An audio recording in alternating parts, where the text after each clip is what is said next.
انسان کی زندگی کے دو مرحلے، ایک ہے اس دنیا کی زندگی اور ایک وہ زندگی جو آنکھ بند ہونے کے بعد شروع ہوتی، جو مرنے کے بعد شروع ہوتی، جس زندگی کے اوپر دنیا کے بہت سارے لوگوں کا ایمان نہیں، وہ ایسا سمجھتے ہیں کہ مر جائیں گے اور مرنے کے بعد دوبارہ زندہ کیے جائیں گے۔ خود نبی کریم صلی اللہ علیہ وسلم نے حدیث قدسی میں بڑی عجیب بات ارشاد فرمائی کہ اللہ رب العزت نے ارشاد فرمایا کہ ابن آدم یہ مجھے برا بھلا کہتا ہے، جبکہ ابن آدم کے لیے یعنی انسان کے لیے یہ درست نہیں ہے کہ وہ مجھے برا بھلا۔ پھر اس کے بعد کہا کہ انسان دنیا میں ایسا سمجھتا ہے کہ اللہ نے مجھے پیدا کیا مگر اب وہ دوبارہ مجھے زندہ نہیں کر سکتا ہے، جبکہ اللہ فرماتے ہیں کہ انسان کو دوبارہ زندہ کرنا میرے لیے پہلی مرتبہ پیدا کرنے سے زیادہ آسان۔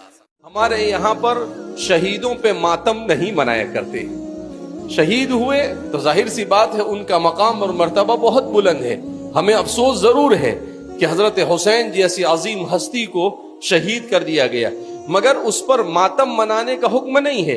اگر ماتم منانا ہوتا تو رسول اللہ صلی اللہ علیہ وسلم کی وفات حسرت آیت پر بھی ماتم منایا جاتا، جبکہ اس پر بھی ماتم منایا جاتا نہیں۔ جب سب سے افضل ترین انسان کی وفات پر ماتم نہیں بنایا جاتا تو آپ کے بعد کسی اور ہستی پر کیسے ماتم منایا جا سکتا ہے؟ لہذا قیاس اور شریعت اور مزاج شریعت ان سب کے خلاف ہے۔ تو حضرت حسین اور آل بیت کے ساتھ محبت ہونی چاہیے، مگر اس محبت میں غلو بھی نہیں ہونا چاہیے اور اس محبت سے انکار بھی نہیں ہونا چاہیے۔ یہی اہل سنت والجماعت کا مسلک ہے کہ حضرت حسین نے راہ حق میں شہادت پیش کی ہے اور حضرت حسین کی اس شہادت پر ہمیں غم ہے، مگر اس پر ہم ماتم نہیں مناتے ہیں۔ کیوں کہ شہید تو بہرحال اس کا قطرہ زمین پر گرنے سے پہلے اس کی مغفرت کر دی جاتی ہے اور جنت کے دروازے اس کے لیے کیا کر دیے جاتے ہیں؟ کھول دیے جاتے ہیں۔ اللہ جزائے خیر عطا فرمائے میرے والد محترم کو، انہوں نے اچھی تربیت کی۔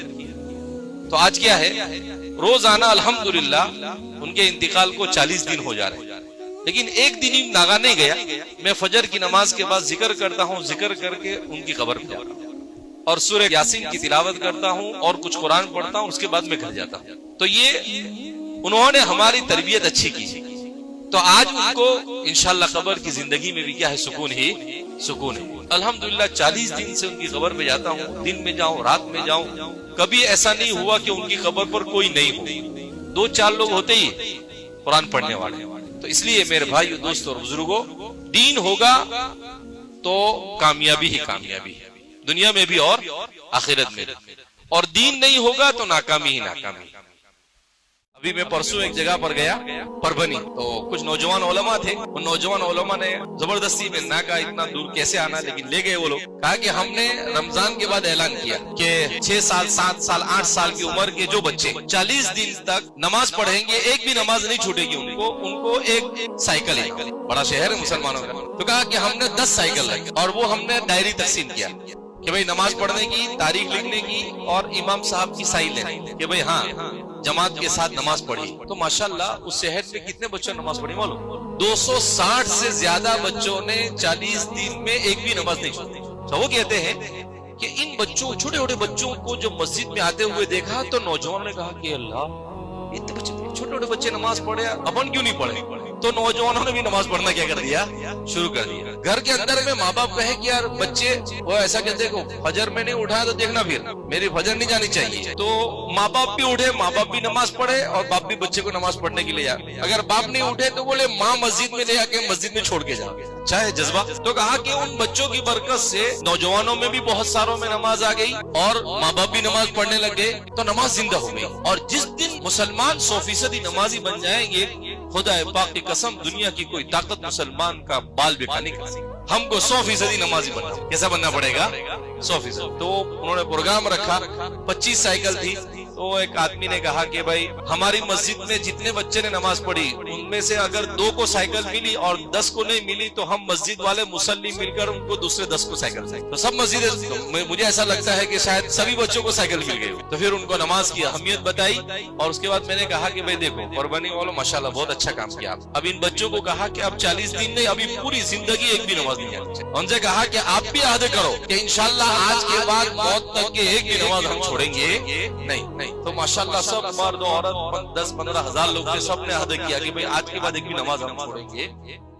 دین ہوگا تو کامیابی ہی کامیابی، دنیا میں بھی اور آخرت میں بھی، اور دین نہیں ہوگا تو ناکامی ہی ناکامی۔ باپ کو دفن کرنے سے پہلے اولاد لڑنا شروع کر دے، کوئی میراث میں لڑے گا، کوئی گھر میں لڑے گا، کوئی زمین پہ لڑے گا، کیوں؟ دین ہی نہیں ہے۔ لیکن دین ہوگا تو جھگڑا ہی نہیں، اولاد میں بھی دین ہوگا، ماں باپ میں بھی دین ہوگا تو جھگڑا ہی نہیں ہوگا۔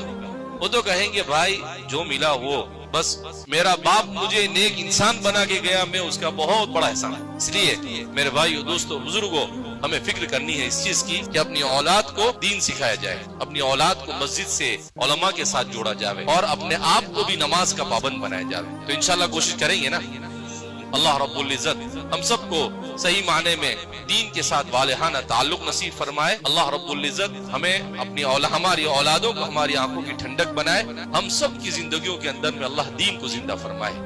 دین زندہ ہو گیا تو کامیابی ہی کامیابی ہے۔